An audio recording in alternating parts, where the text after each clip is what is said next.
Assalamualaikum warahmatullahi wabarakatuh. Bismillahirrahmanirrahim.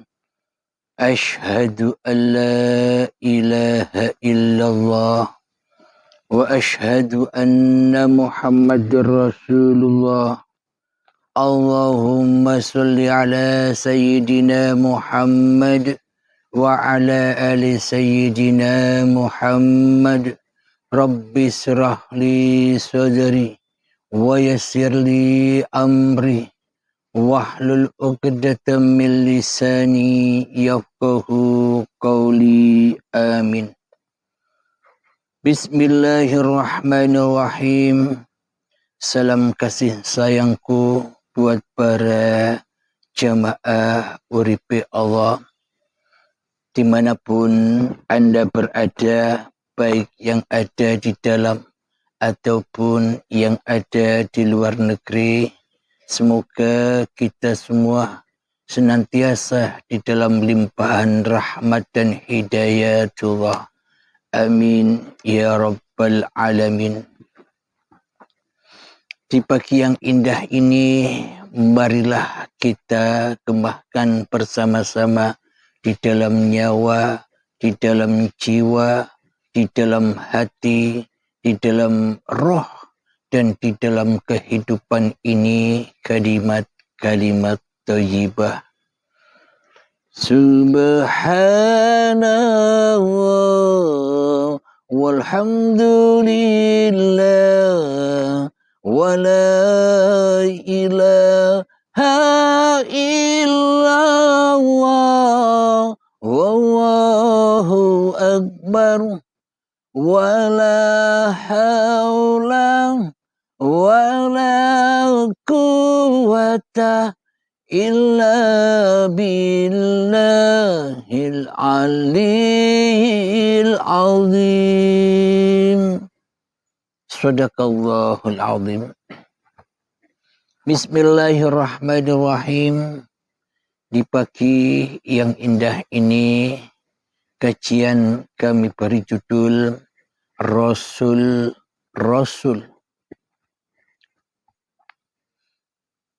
Alhamdulillahirabbil alamin.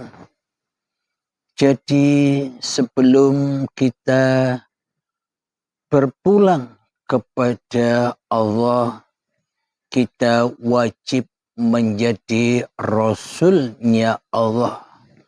Jadi sebelum kita berpulang kepada Allah, kita menjadi utusan-utusan Allah. Sebelum kita berpulang kepada Tuhan yang telah menciptakan kita, maka kita wajib menjadi pesuruh Allah. Telah kita ketahui bersama, selama ini kita lebih cinta kepada iblis dan syaitan serta hawa nafsu kita sendiri daripada cinta kepada Tuhan yang menciptakan semua itu. Buktinya bagaimana? Buktinya di dalam hati kita selama ini Allah, Tuhan yang menciptakan kita, tak ada harganya sama sekali, tak ada hudurnya sama sekali, tak ada wujudnya sama sekali, tak ada hidupnya sama sekali, bahkan tak ada kuasanya walaupun sebiji darah di dalam hati kita selama ini. Inilah bukti yang sangat amat nyata bahwa kita selama ini lebih cinta menjadi Rasul daripada diri kita sendiri. Kita lebih cinta menjadi Rasulnya setan. Kita lebih cinta menjadi Rasulnya hawa nafsu. Kita lebih cinta menjadi rasulnya iblis daripada menjadi rasulnya sang pencipta. Kita tidak cinta kepada Rasulullah, melainkan cinta kepada Rasul hawa nafsu kita sendiri. Terbukti bahwa segala sesuatu apapun yang kita kerjakan selalu seolah-olah teraplikasi di dalam hati kita sejak detik-detik akil balik hingga setua ini, seolah-olah semua apapun yang kita kerjakan atas kehendak dan kekuasaan diri kita sendiri daripada kehendak dan kekuasaan Tuhan yang menciptakan diri manusia kita. Seolah-olah semua apa yang kita lakukan, duduk kita, berdiri kita, berjalan kita, berlari kita, bekerja kita, saat memasak di dapur, saat bekerja di ladang, saat bekerja di kantor, saat bekerja di pabrik, sholat, ibadah, puasa, semuanya seolah-olah diri kitalah yang berkehendak dan berkuasa atas semua apapun yang kita lakukan. Seolah-olah itu semua karepe hawa nafsune dewe-dewe. Seolah-olah semua itu kehendak hawa nafsu kita sendiri selama ini, tanpa adanya Tuhan yang mengkehendaki dan yang mengkuasai diri kita selama ini. Itulah bukti yang sangat amat nyata kita selama ini tidak bertuhan, melainkan mentuhankan diri kita sendiri. Itulah sebagai tanda bukti bahwa kita selama ini seolah-olah tak ada yang menghidupi kecuali hawa nafsu kita sendiri. Seolah-olah kita selama ini tak ada yang mengkuasai selain hawa nafsu kita sendiri di hati kita selama ini. Inilah bukti bahwa kehadiran hawa nafsu setan kita lebih unggul, lebih wujud, lebih hidup, lebih berkuasa daripada Tuhan. Tuhannya gaib, Tuhannya tak hudur, Tuhannya tak ada, Tuhannya mati selama ini di hati kita. Itulah tanda bukti bahwa kita selama ini, meskipun secara kemanusiaan kita telah memeluk agama, apapun agama itu, tapi ternyata selama ini kita ditipu mentah-mentah oleh hawa nafsu kita sendiri supaya kita ingkar kepada Tuhan yang menciptakan kita. Kita selama ini dikuasai oleh hawa nafsu kita bertujuan supaya kita syirik kepada Tuhan yang menciptakan kita. Kita diutus oleh hawa nafsu kita supaya kita selalu mensekutukan Tuhan dengan diri manusia kita di hati kita. Berarti selama ini kita tidak beriman dan berakidah di dalam hati kita seperti iman dan akidahnya para nabi-nabi. Dan seolah kita selama ini tidak mengikuti para rasul-rasulnya Allah. terutama Kanjeng Nabi Muhammad sallallahu alaihi wasallam sebagai contoh suri tauladan untuk seluruh manusia agar mencontoh Rasulullah. Mencontoh apanya? Mencontoh hatinya agar tetap menjadi Rasulnya Allah ketimbang jadi Rasulnya hawa nafsunya sendiri. Sebagai tanda bukti yang sangat amat nyata, Allah perintahkan kepada junjungan kita Nabi besar Muhammad sallallahu alaihi wasallam, Allah perintahkan kepada para nabi-nabi dan para rasul kepada umatnya untuk selalu mengesahkan Allah di dalam hati kita, untuk selalu mentauhidkan hanya Allah di dalam hati kita. Karena Allah tidak memandang wajah dan hartamu. Allah tidak memandang ilmu dan tingginya ilmu serta banyaknya amal-amalmu.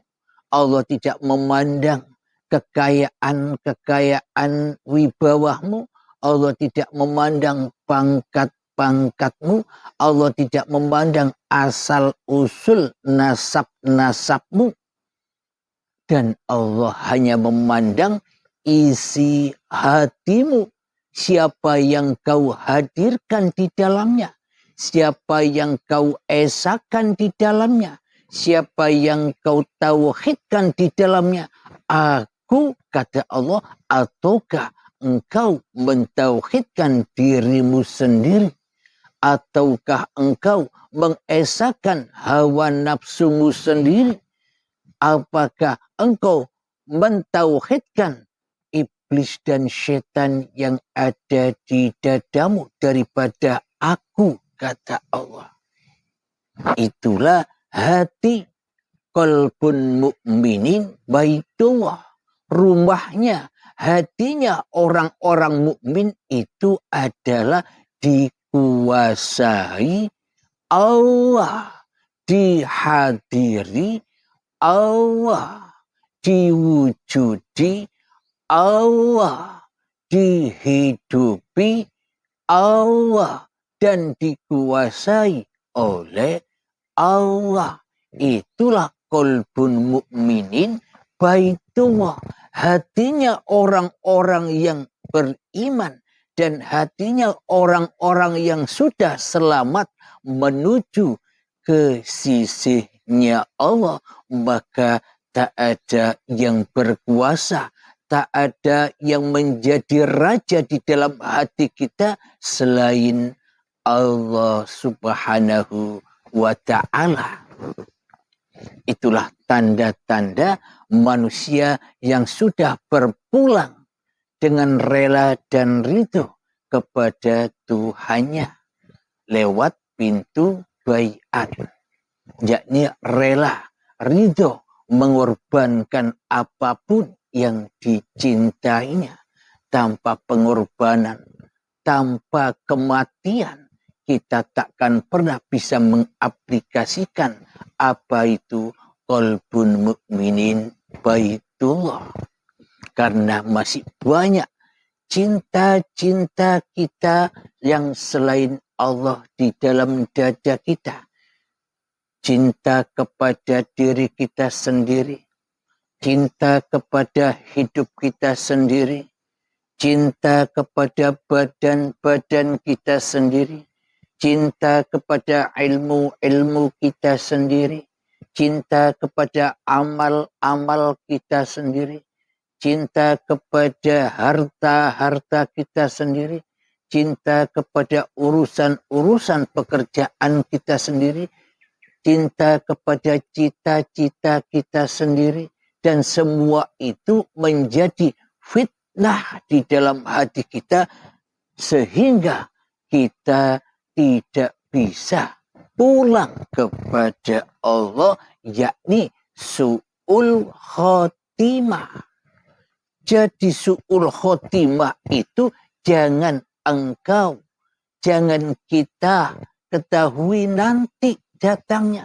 sekarang pun sudah kita rasakan bahwa kita ini sudah mati secara su'ul khotimah, su'ul azab, su'ul akhlak kepada Tuhan yang telah menciptakan kita.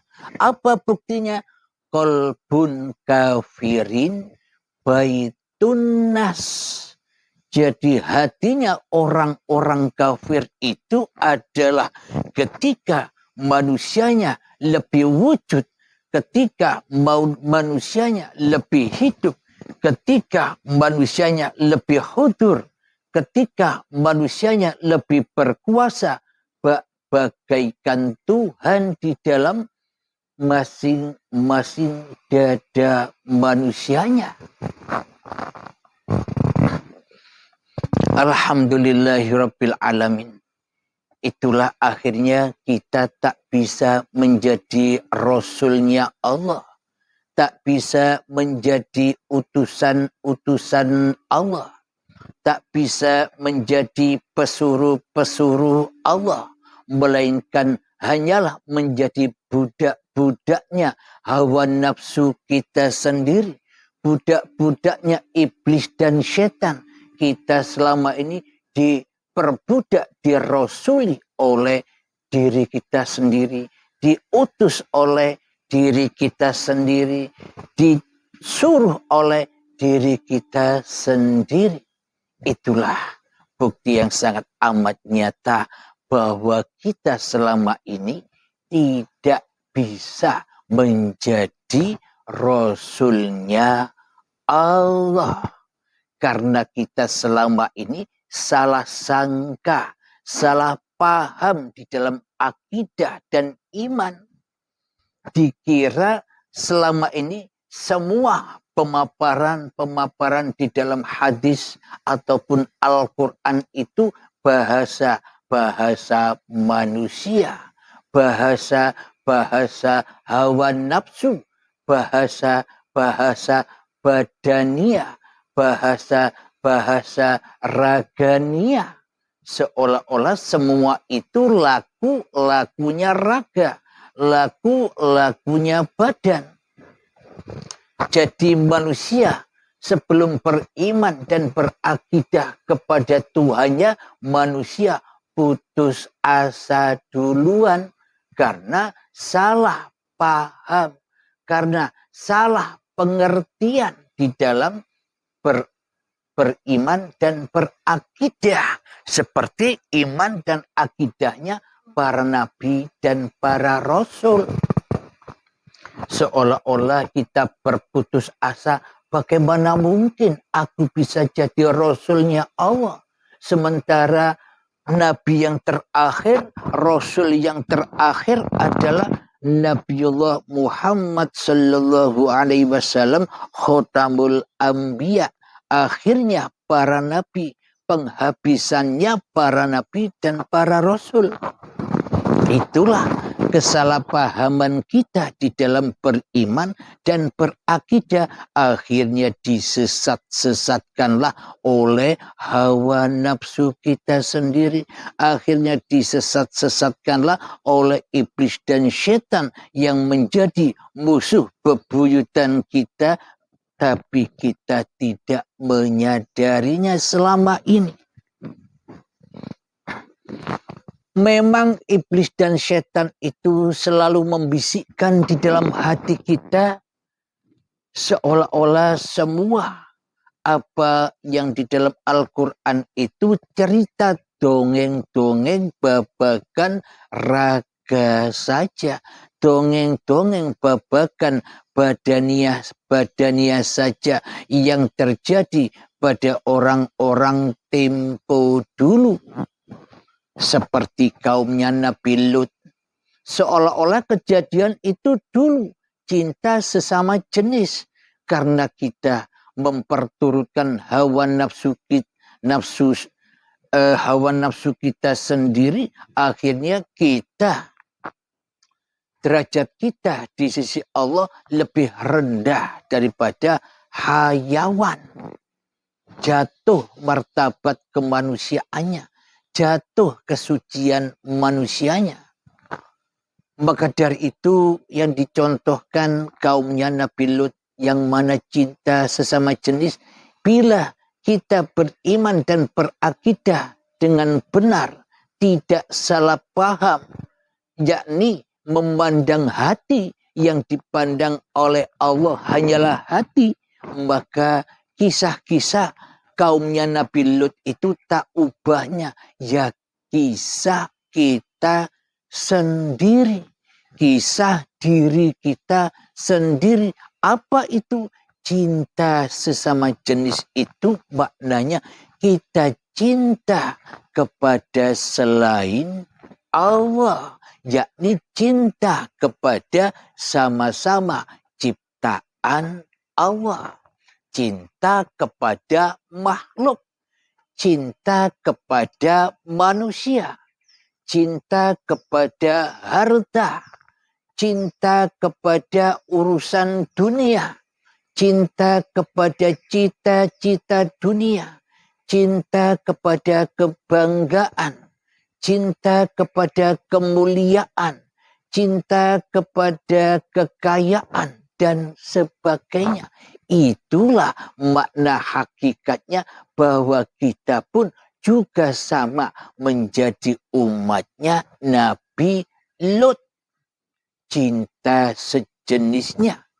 Mana mungkin kita dikatakan umatnya Nabi Muhammad, sementara hati kita kufur seperti iman akidahnya umatnya Nabi Lut yang selalu mencintai di dalam hatinya sejenisnya, sejenis makhluk yang lebih kita cintai daripada Allah, yang kita tauhidkan diri kita sendiri, yang kita tauhidkan hawa nafsu kita sendiri. Itulah tanda bukti kita cinta kepada diri kita sendiri, cinta sejenisnya, tanpa ada cinta kepada siapa yang menciptakan ini semua. Alhamdulillahirabbil alamin. Dengan paparan ini yang berjudul jadilah Rasulnya Allah, maka marilah kita bertaubat kepada Allah atas kesalahan-kesalahan kita selama ini. Tanpa kita menjadi Rasulnya Allah, maka takkan pernah ada kitab-kitab yang diturunkan kepada kita. Sesuai di episode yang ketiga yang berjudul Alkitab itu, bila kita tak menjadi Rasulnya Allah, kita tak menjadi utusan-utusan Allah, kita tak menjadi pesuruh-pesuruh Allah, mana mungkin kita bisa menyaksikan kitab-kitabullah. Dan bila kita tidak menjadi kitab-kitabullah, manakah mungkin kita bisa menjadi malaikat-malaikat yang suci, yang mana tunduk patuh selalu kepada perintah Tuhannya daripada hawa nafsu malaikatnya. Maknanya semua itulah jalan cerita bagaimana cara pulang kepada Allah, urutannya. Karena para nabi dan para rasul selalu menyeru untuk mensucikan dirinya agar ia bisa pulang kepada Tuhannya. Bagaimana mungkin kita bisa pulang kepada Tuhannya dengan husnul khotimah sementara selama ini kita tidak mentuhankannya, kita tidak menjadi malaikatnya, kita tidak menjadi kitab-kitabnya, apalagi menjadi rasulnya. Bagaimana mungkin kita bisa pulang dengan husnul khotimah? Itu semua hanya mimpi dan angan-angan saja. Jangan kita andal-andalkan. Jangan kita bangga-banggakan ilmu-ilmu kita, amal-amal kita. Bila tak kenal Tuhan, bila tak bertuhan, apa fungsinya semua itu? Semua itu hanyalah sia-sia saja dan tipu muslihatnya iblis dan setan agar ilmu kita, agar amal kita menjadi api-api neraka di dalam dada kita yang kita sombongkan, yang kita banggakan, yang kita mulia-muliakan saja. Itulah trik setan untuk menyesatkan manusia dengan ilmunya. Trik manusia menyesatkan manusia dengan amal-amalnya. Trik manusia menyesatkan, trik iblis dan setan untuk menyesatkan manusia jauh dari Tuhannya, agar ia tidak pulang kepada Tuhannya, malah pulang kepada anar jahanam. Kumpul dengan iblis dan setan dan selalu panas hati kita di dalam mengarungi dunia ini. Panas dengan apa? Panas dengan cinta-cinta kita yang selain Allah. Apapun yang kita miliki, apapun yang kita cintai di dalam dada kita, itulah api-api itu. Itulah siksa dan azab itu. Sehingga kita tidak bisa terbang pulang kepada yang menciptakan diri manusia kita. Marilah kita berlatih dahulu sebelum kita lanjutkan. Marilah kita masuk ke dalam diri dulu, menghening-heningkan cipta-cipta diri manusia kita. Mohonlah ampun sedalam-dalamnya kepada Tuhan yang telah menciptakan kita. Bagaimanakah cara mohon ampun kepada Tuhan yang menciptakan kita? Matikan dirimu, sepikan dirimu, sunyikan dirimu, gelapkan dirimu di hatimu. Ketika kau binasa, ketika kau mati, ketika kau tak ada, maka nyatalah bahwa hidup inilah Allah. Marilah kita bertobat, masuklah ke dalam dirimu, mohon ampunkanlah, lepaskan semua apapun yang membelenggu hatimu. Pasrahkan kembali amanah-amanah Tuhanmu, yakni kehidupan ini, badan ini, dan seluruh apa yang diantaranya. Seluruh pergerakan kehidupan ini, itulah amanah-amanah Allah. Mari kita masuk ke dalam diri, mengheningkan cipta, mulai. Bismillahirrahmanirrahim. Silahkan.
Alhamdulillahirrabbilalamin.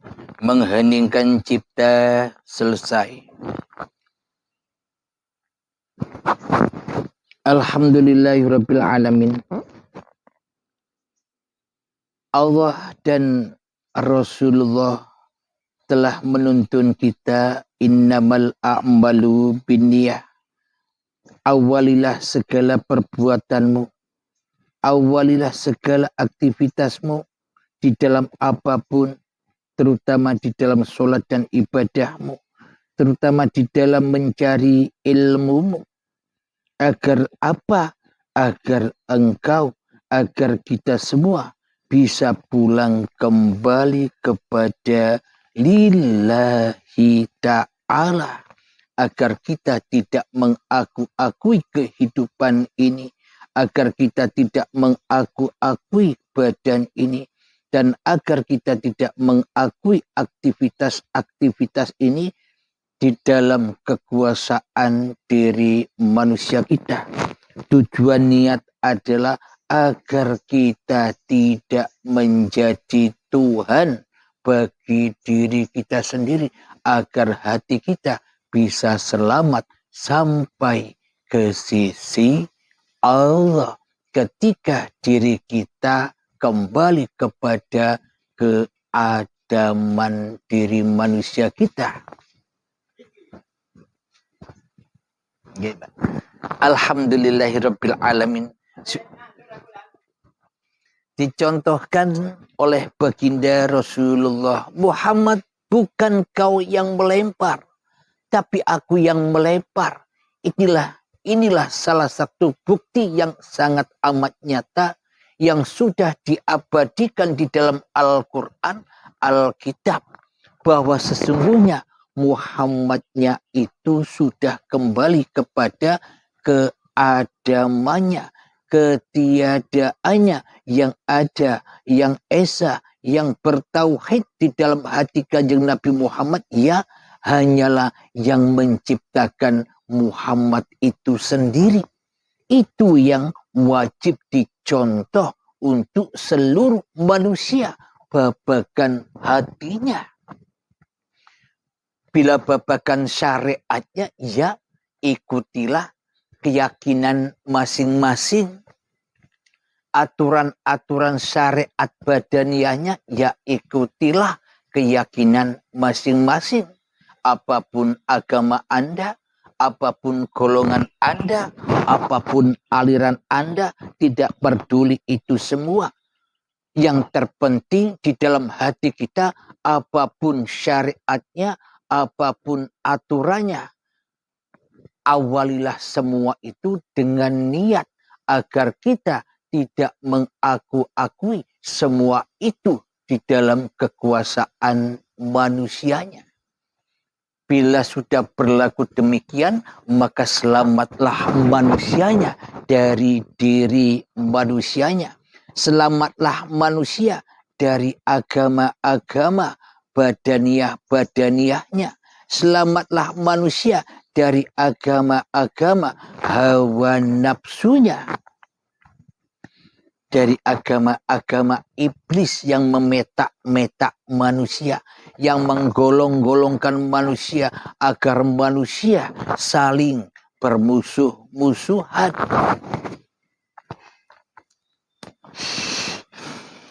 Alhamdulillahirrabbilalamin.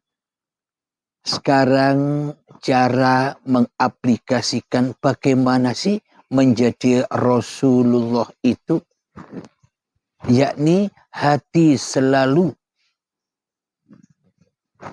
kembali kepada Allah lah yang menguasai diri kita. Apapun yang kita kerjakan ketika duduk, kita menyadari bahwa duduk ini adanya hanyalah dengan kuasa Tuhanku yang menciptakan aku. Berdiriku ini hanyalah milik Tuhanku yang memberdirikan aku. Solatku ini hanya milik Tuhanku yang mempersolatkan aku, yang menggerak-gerakkan aku. Hartaku ini hanyalah milik Tuhanku yang mengaktivitaskanku di dalam pekerjaan-pekerjaanku. Semua hanyalah milik Allah. Inilah cara-cara menjadi Rasulullah. Ketika diri kita rela, ridho, kembali bersujud kepada hakikat diri sejati manusia kita yang tak ada. Sesuai di dalam surat Al-Insan ayat pertama. Peringatan dari Allah untuk seluruh manusia. Saya bacakan ayatnya di dalam surat Al-Insan ayat yang pertama. A'udzu billahi minasy syaithanir rajim. Bismillahirrahmanirrahim.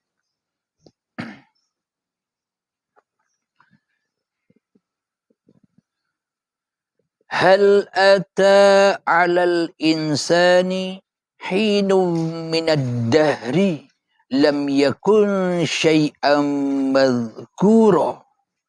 Yang artinya, bukankah pernah datang kepada manusia waktu dari masa yang ketika itu belum merupakan sesuatu yang dapat disebut.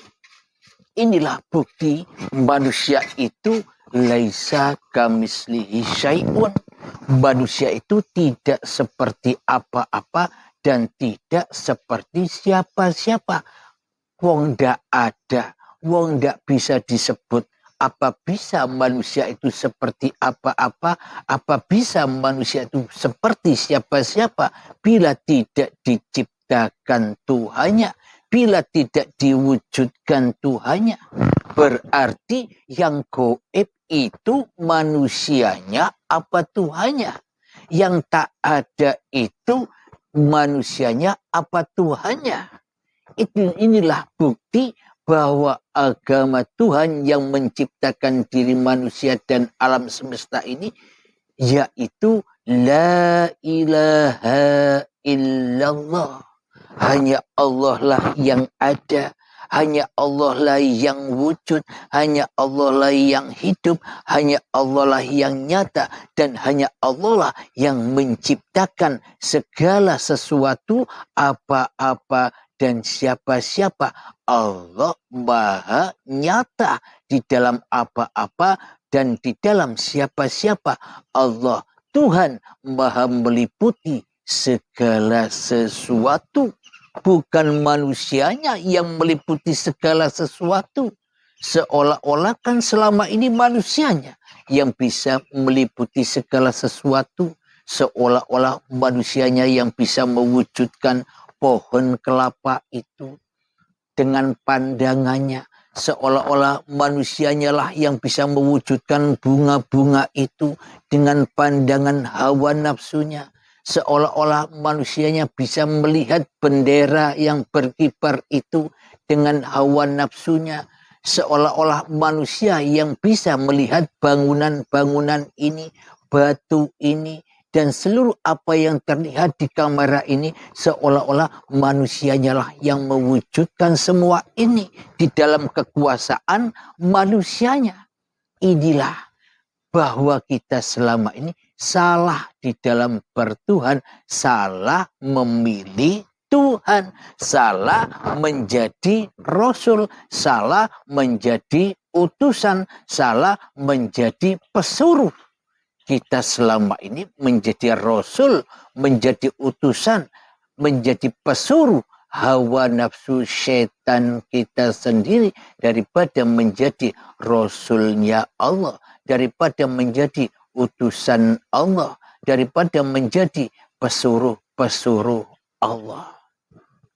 Jadi bagi utusan-utusan Allah ketika melihat pepohonan di dalam hatinya, pohon itu takkan bisa terwujud dan nyata tanpa kewujudan, tanpa kenyataan Tuhanku yang telah menciptakan aku dan Tuhanku yang telah menciptakan pohon-pohon itu, bunga-bunga itu.